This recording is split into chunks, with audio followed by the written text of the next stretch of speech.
Hello students, हम लोग article का पार्ट 3 पढ़ेंगे आज। Pronunciation of the article. Article का प्रयोग कहाँ करते हैं, कब करते हैं, ये हम पढ़ चुके हैं। आज पढ़ेंगे कि ए एन दी, इसी को आर्टिकल कहते हैं। ए को कहाँ आ पढ़ते हैं और कहाँ ए पढ़ते हैं, ध्यान दीजिएगा। आज की क्लास बहुत ही इंपॉर्टेंट क्लास है। आपको कन्फ्यूजन होता है कि ए को ए पढ़ें कि आ पढ़ें, ठीक है। और ये ऐन है, इसको अन कहाँ पढ़ें और ऐन कहाँ पढ़ें, ठीक है। इसको कहीं कहीं लोग दी पढ़ते हैं, कहीं कहीं दा पढ़ते हैं। सही है, आ भी पढ़ा जाता है, ए भी पढ़ा जाता है, अन भी पढ़ा जाता है, ऐन भी पढ़ा जाता है, दा भी पढ़ा जाता है, दी भी पढ़ा जाता है। मगर कहाँ पढ़ा जाता है, कब पढ़ा जाता है, इसको जानने के लिए वीडियो के लास्ट तक बने रहिए। और चैनल को सब्सक्राइब ना किए हो तो सब्सक्राइब जरूर कर लें, ठीक है। ऐसे ही वीडियो मैं अपलोड करता रहूँगा। देखिए, सबसे पहले ये जानेंगे कि ए और ऐन की मीनिंग क्या होती है, दी की मीनिंग क्या होती है। तो सबसे पहले जानिए कि ए ऐन का जो शाब्दिक अर्थ है, जो इसका वर्ड मीनिंग है, एक भी होता है, ठीक है। एक होता है, प्रति होता है, कोई होता है, प्रत्येक होता है, के हिसाब से, ठीक है। कहीं कहीं सब भी होता है। क्या होता है? सब भी होता है। लोग कहते हैं एक मनुष्य ही होता है जो सब काम कर लेता है। एक मनुष्य ही का मतलब वहां केवल एक ही व्यक्ति को नहीं वो बता रहा है, मनुष्य की पूरी प्रजाति का बोध करा रहा है। तो ए ऐन का शाब्दिक अर्थ सब भी होता है, ठीक है। तो ए ऐन का ये शाब्दिक अर्थ है। कहीं कहीं एक भी होता है, प्रति होता है, कोई होता है, प्रत्येक होता है, के हिसाब से होता है और सब होता है। आप कॉपी और कलम लेके बैठिए, चीज़ों को नोट करते रहिए, ठीक है। समझिए, एक बार में नहीं समझ में आता दोबारा देखिए। और दी का कोई शाब्दिक अर्थ नहीं होता, दी का कोई शाब्दिक अर्थ नहीं होता है, ठीक है। जैसे डॉग मीन्स भी कुत्ता होता है और दी डॉग मीन्स भी कुत्ता होता है, ठीक है। आ डॉग मीन्स भी कुत्ता, या कह सकते हैं एक कुत्ता, समझ रहे हैं। और डॉग मीन्स कुत्ता।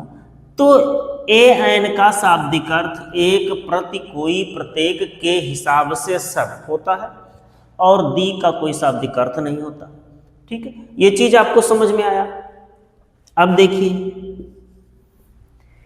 ए को कहाँ आ पढ़ते हैं, कहाँ ए पढ़ते हैं, ऐन को कहाँ अन पढ़ते हैं, ठीक है। कहाँ ऐन पढ़ते हैं, दा को कहाँ दी पढ़ते हैं, कहाँ दा पढ़ते हैं। जब कोई नाउन, जब कोई नाउन कॉन्सोनेंट से स्टार्ट हो, कॉन्सोनेंट से स्टार्ट हो, कॉन्सोनेंट यहां लेटर की बात कर रहा हूं, तो वहां THE को दा पढ़ते हैं। क्या पढ़ते हैं? दा। जब कोई नाउन, देखिए नाउन के पहले ही आएगा जब कोई नाउन कॉन्सोनेंट से स्टार्ट हो तो वहां THE को दा पढ़ते हैं।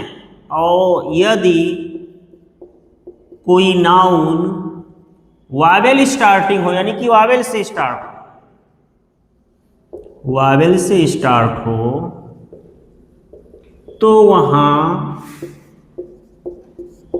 THE को दी पढ़ते हैं। क्या पढ़ते हैं? दी। जैसे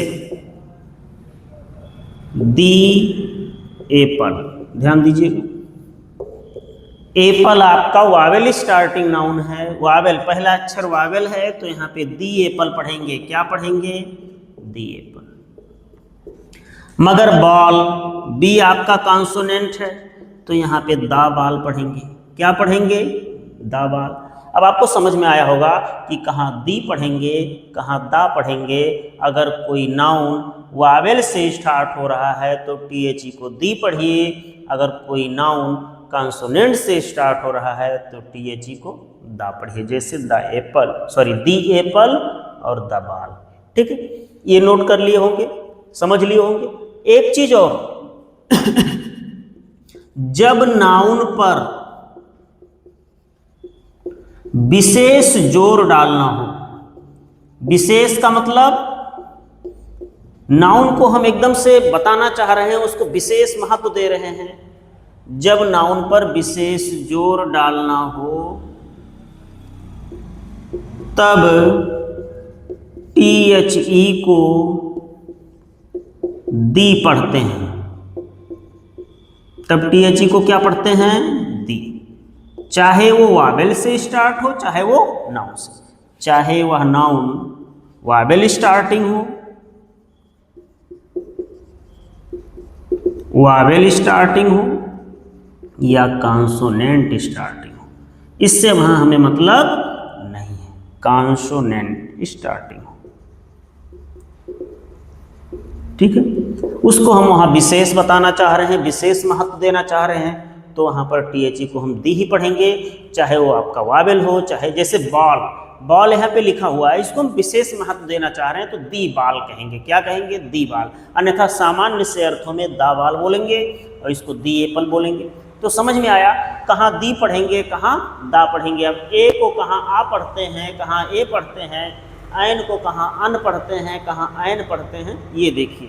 इसको हम मिटा देते हैं और अभी सीखते हैं कि कहाँ ए पढ़ेंगे कि कहाँ ऐन। देखिए, आर्टिकल,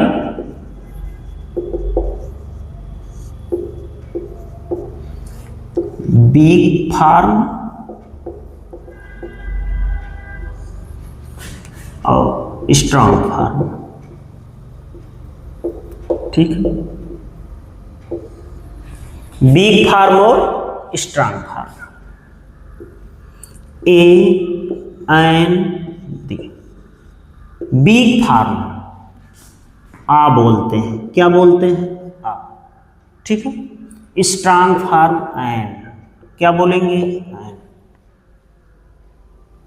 सॉरी एन नहीं, ए, इसको एन बोलेंगे। इसका जो बिग फार्म है an, strong form an, strong form क्या बोलेंगे? एन। THE का जो बिग फार्म है दा, क्या है? दा। इसका स्ट्रॉन्ग फार्म दी। स्ट्रॉन्ग फार्म का मतलब विशेष जोर देना हो, स्ट्रॉन्ग माने मजबूत रूप देना हो उसको, तो आप ए को ए बोलिए, एन को एन बोलिए, THE को दी बोलिए। मगर सामान्य से अर्थों में ए को आ बोलिए, एन को अन बोलिए और THE को दा बोलिए। ठीक है। दूसरी चीज, आप कहीं पर स्पीच दे रहे हैं, कहीं पर स्पीच दे रहे हैं और आप नाउन पर विशेष जोर देना चाहते हैं तो THE को दी बोलिए, एन को एन बोलिए, ए को आ बोलिए। ये चीज हो गई। इसके पश्चात आप किसी से कोई बात कर रहे हैं, आप 90, इसको हम 90% केस में बोलते हैं। 90% हम बोलते हैं आ अन दा, 10% केस में बोला जाता है A N the, A N दी।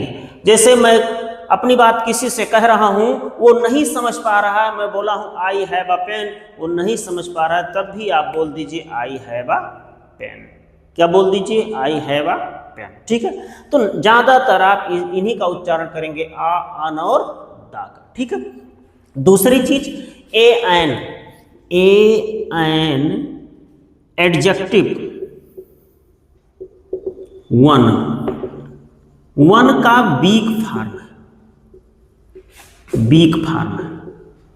ए अन या ए एन एडजेक्टिव वन क्या है? एडजेक्टिव है, पार्ट्स ऑफ स्पीच के अनुसार वन का वीक फार्म है। ठीक है। इसका अर्थ समझते हैं, मैंने बताया है क्या होता है। जबकि THE दिस दैट का बिग फार्म है। दिस दैट का कौन सा फार्म है? Big form. जैसे लोग कहते हैं this is the village where the dacoit was killed, ये वही गांव है जहां डाकू मारा गया था। द विलेज मतलब वही गांव।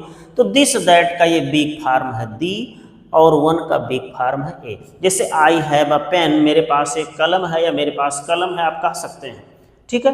मगर वो सामान्य से अर्थ में एक बोल रहे हैं। अगर आपको नहीं, आपको संख्या ही बतानी है कि मैं एक ही पेन की बात कर रहा हूं, तो आई हैव वन पेन बोलिए, I have one pen. One आपका स्ट्रांग फार्म और ये वीक फार्म। तो समझ में आपको आया होगा कि ए का उच्चारण कहाँ आ होता है, कहाँ ए होता है, ए एन का उच्चारण कहाँ आयन होता है, कहाँ अन होता है, टी एच ई का उच्चारण कहाँ दी होता है, कहाँ दा होता है।